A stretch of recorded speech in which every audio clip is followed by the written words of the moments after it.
when I walk through a jam. No one knows who I am. Put your head on my chest, and I'm Mr. Success. Are you Mr. Success? Are you Ms. Success? Good morning. You're listening to the Inevitable Radio Show. I am your host, Bill Sumner. Welcome. Good morning. Hope you guys are having a great start to your day. We are here today to talk about why we change and why we don't change. What is change? How do we change? Because it's obvious that for many of us, you know what you should be doing to create a better life for yourself. So we look at the common metaphors. It might be lose some weight. It might be quit smoking. It might be focus on your health. Those are all health topics. In your business career, it might be going back to school to get additional education. It might be going for training. It might be making a complete career shift because you know that where you are now is a dead end. Or as a small business owner, maybe it's going out and preparing a great business plan so that you can get money on a small business loan. But you talk about it. You talk about change all the time. The things that you want. The future that you believe you deserve or should have. But in the present, in the time of now, you continue to do the same things day in and day out. You don't change. Many of us don't change. Studies and research show over 90% of us are talkers and not changers. We talk about our New Year's resolutions. We don't act on them. Now, you've heard in the last several shows I've been working on the metaphor of the architect and the builder. The architect being that part of you that is designing your life, creating the blueprint. And every one of you has an architect. Every one of you, even if your life is the same old blueprint, meaning it's pain today, it's less pain today, it's surviving today, every one of you are living with some blueprint in mind. And generally, in this world of change and don't change, people's talk about their blueprint of the future, but that's not the blueprint they're using today. They dream about a blueprint in the future. They daydream, they wonder, yeah, my life will be something better in the future. But they don't change because the fact of the matter is the builder is that part of you that must live today.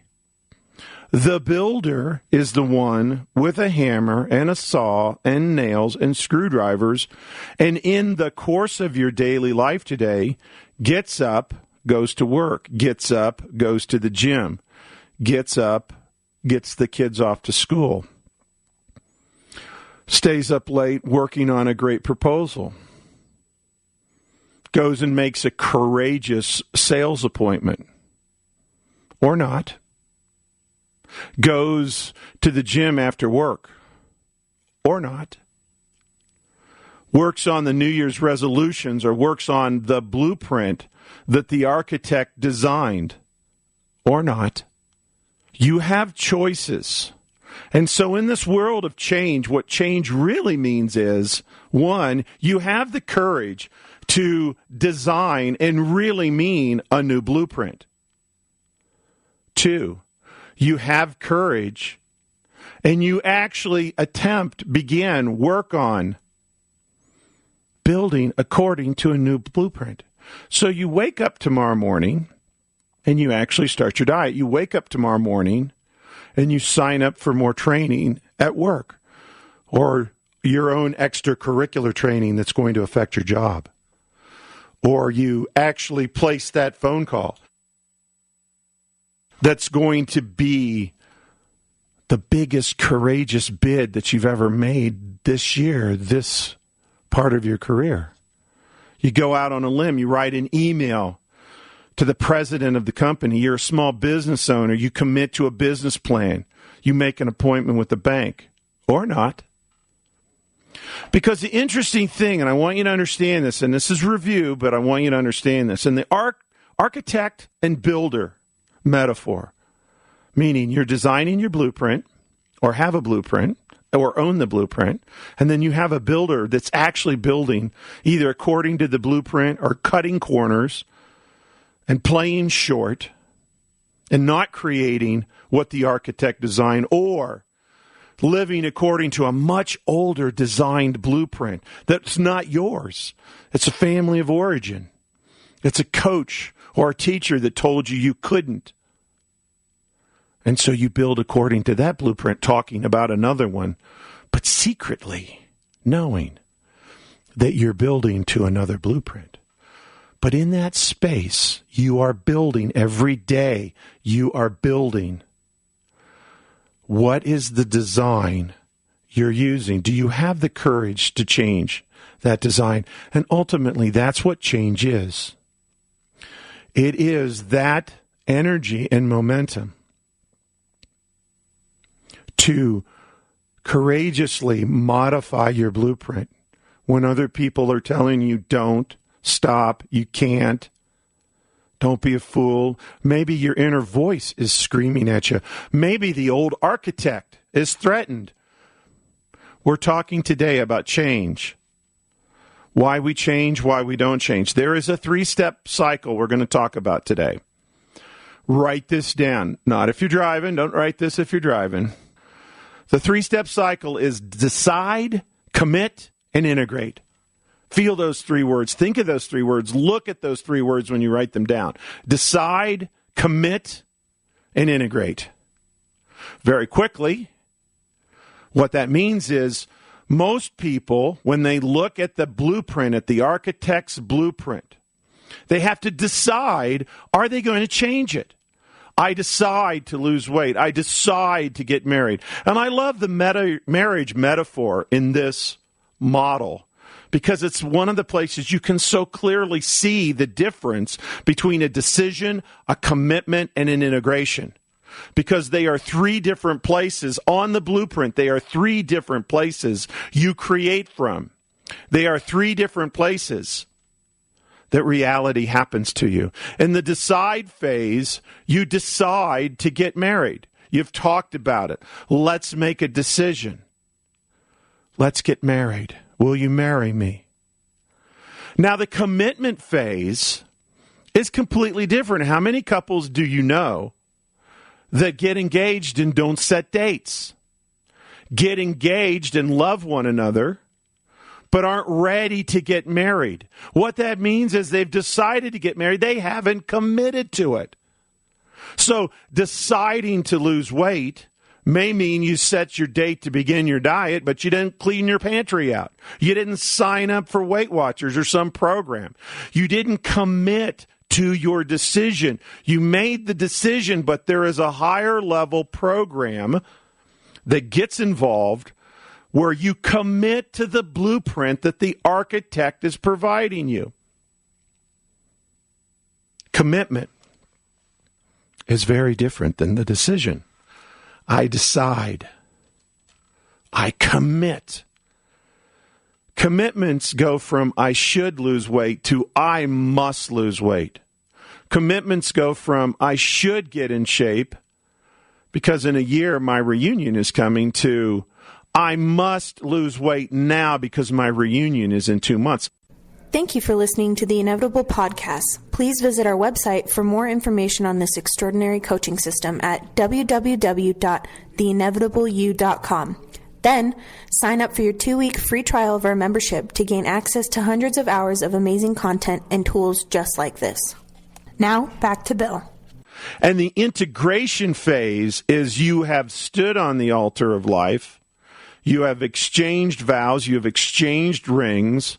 You move into a new house, and you begin living the life day in and day out that you committed to live. You are living it. You are now fully, completely the builder.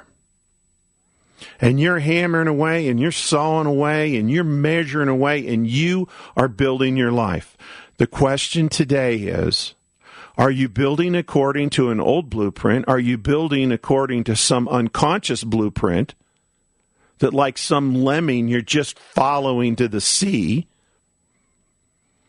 Are you building according to a magnificent, incredible, extraordinary blueprint that you committed to, that you designed, despite what fears counseled you to, despite what people that you love and care about told you or said to you, trying to protect you?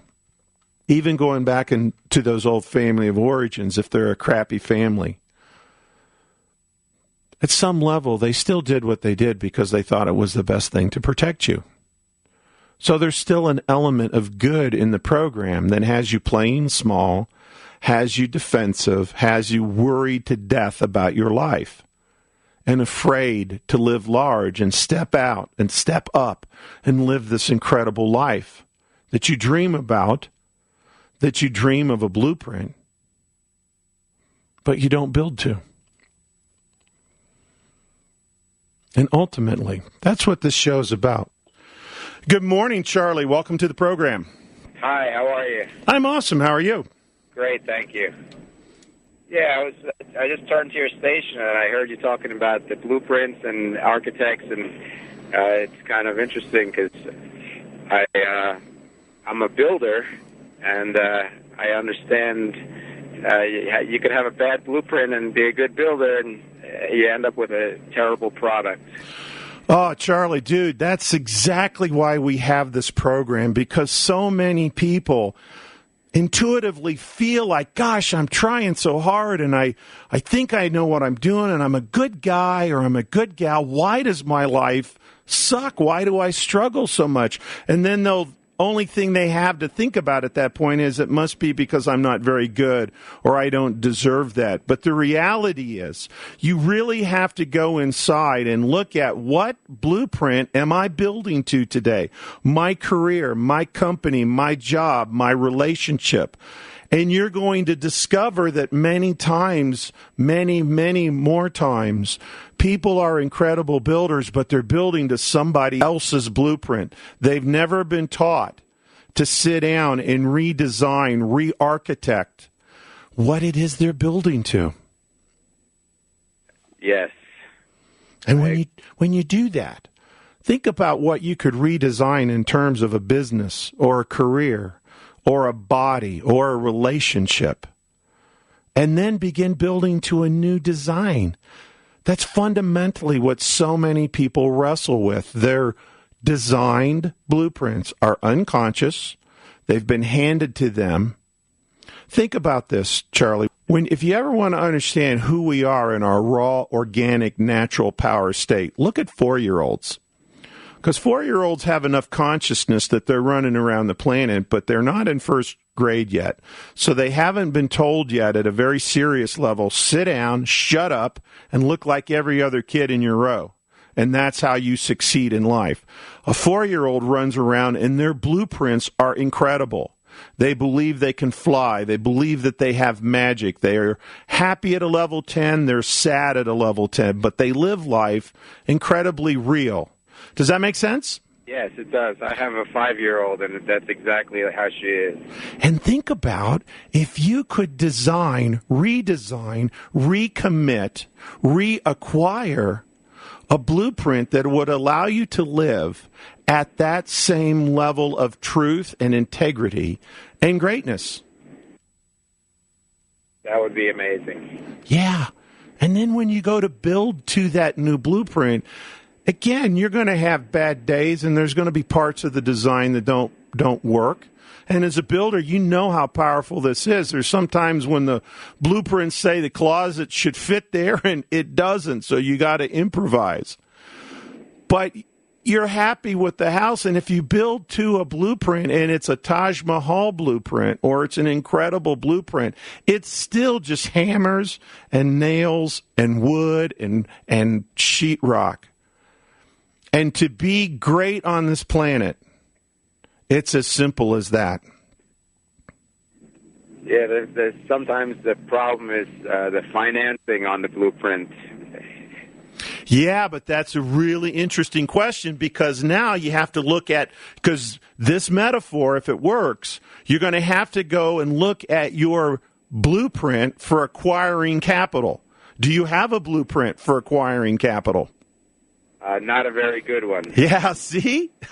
See, and this is true. Some people have a great blueprint for being a parent, so they are an incredible parent, and then they go off to a really crappy job that drives them crazy. Or they are a small business owner, and their blueprint for a small business or being successful is not so great, but maybe they have an incredible blueprint for health and recreation, so they're great bikers or they're great, athletes up on the mountain. They've got a great blueprint there, but they come back to the job. So it's a perfect point when you look at how you acquire capital. Charlie, redesign that blueprint. Yes. And then, and again, you can go model and find people that know how to get capital at a great blueprint level, and go figure that out. And then again, just as the builder builds to a blueprint, it may not be perfect. You might have to improvise. You may think in your capital acquisition blueprint, your sales acquisition blueprint, the closet doesn't fit, but you improvise. And so maybe you want $3 million to build the house, and it either takes longer to get it or you only get 2.5 because that's what the bank appraises the blueprint at. But that's a hell of a lot better than never designing the blueprint to acquire the capital to begin with. Right. Does that make sense? Yes, it does. Hey, thank you for the call. Thanks a lot. I appreciate it. Have a great morning. Think about it. Feel this. Look at the blueprint that you are using. Look at the architect that created that blueprint. Thank you for listening to the Inevitable Podcast. Please visit our website for more information on this extraordinary coaching system at www.theinevitableyou.com.